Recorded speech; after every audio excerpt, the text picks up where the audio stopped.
بسم الله الرحمن الرحيم.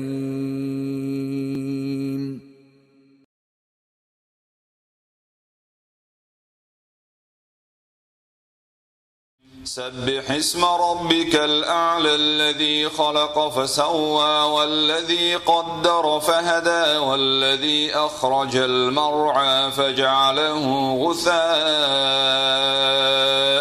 أحوى سنقرئك فلا تنسى إلا ما شاء الله إنه يعلم الجهر وما يخفى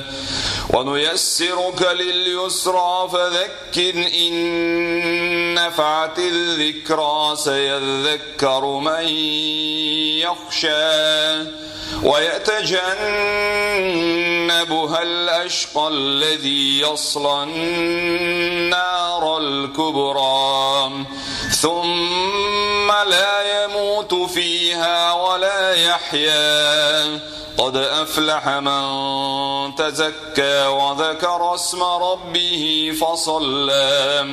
بل تؤثرون الحياة الدنيا والآخرة خير